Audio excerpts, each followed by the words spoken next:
Semua orang pasti pernah mengalami anxiety ketika berbicara di depan umum. Ataupun kita bisa lihat kasus beberapa yang ada di sekitar kita. Contohnya orang yang sedang presentasi ataupun orang yang sedang berbicara menjelaskan di depan umum.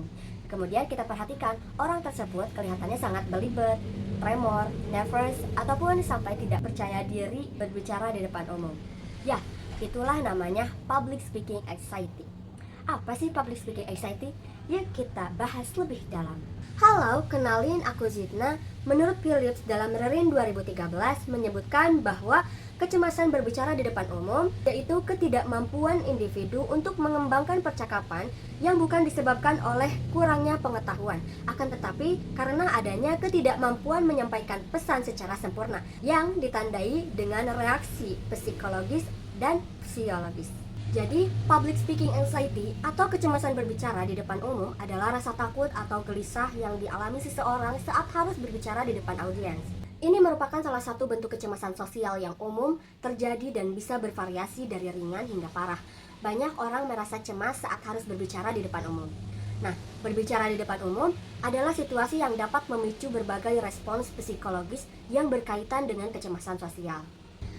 Ada beberapa proses psikologis yang terjadi dalam tubuh dan pikiran yang mengalami anxiety ketika sedang berbicara di depan umum. Proses ini melibatkan aspek yang pertama, kognitif, yaitu pola pikir negatif yang membuat seseorang merasa takut atau tidak percaya diri.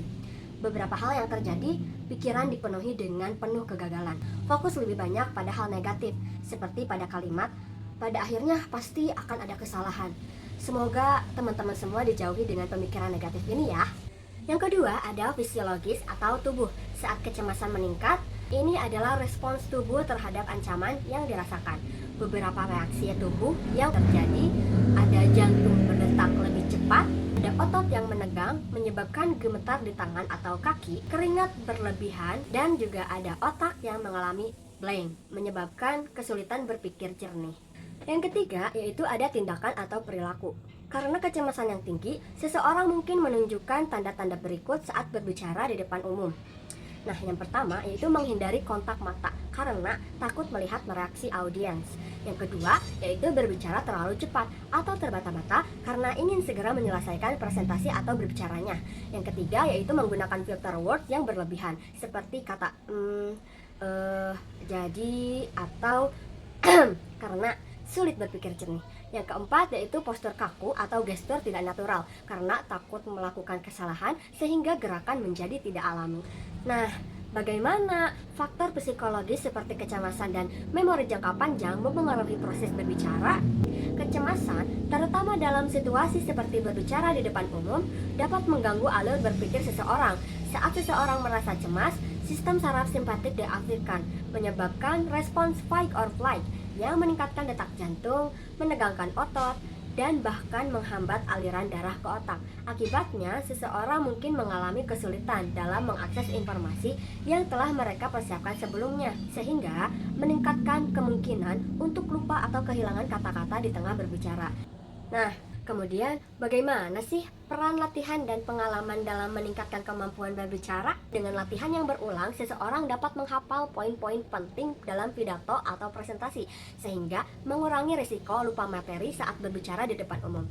Sementara itu, pengalaman berbicara di berbagai situasi membantu seseorang mengembangkan fleksibilitas dalam menghadapi berbagai jenis audiens dan kondisi yang tidak terduga, seperti pertanyaan sulit atau gangguan teknis.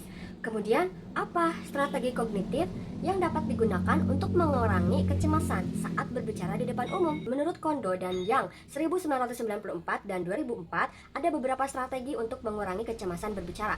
Yang pertama yaitu relaksasi. Strategi ini melibatkan taktik yang bertujuan untuk mengurangi ketegangan tubuh. Taktik ini meliputi menarik nafas dalam-dalam, menggosok pangkuan, menguap, dan meliuk-liuk tubuh. Yang kedua yaitu persiapan. Persiapan dapat dilakukan untuk mengurangi ketidakpastian yang mungkin dirasakan oleh pembicara mengenai penampilan yang akan datang, sehingga mengurangi kecemasan berbicara. Yang ketiga adalah berpikir positif. Ada dua jenis strategi ini. Yang pertama adalah berkonsentrasi pada aspek positif dari situasi berbicara. Dan yang kedua adalah memikirkan sesuatu yang menyenangkan yang tidak ada hubungannya dengan berbicara. Pembicara mencoba mengalihkan pikirannya dari pikiran negatif yang dapat menghambat penampilan. Yang keempat adalah konsentrasi. Strategi ini bertujuan untuk memberikan penampilan yang baik sehingga meminimalisir kesempatan untuk melakukan kesalahan yang dapat meningkatkan kecemasan yang dialami pembicara. Hal-hal yang biasa dilakukan adalah saya mencoba berbicara dengan perlahan dan saya berkonsentrasi pada apa yang harus saya lakukan. Strategi-strategi ini yang diperoleh dari literatur dapat membantu individu atau seseorang mengelola kecemasan saat berbicara di depan umum. Jadi teman-teman, setiap orang dapat mengatasi kecemasan berbicara di depan umum dan mengembangkan kemampuan komunikasi yang lebih baik dengan caranya masing-masing. Semoga pembahasan ini bermanfaat bagi siapapun yang ingin meningkatkan keterampilan berbicara. Bye!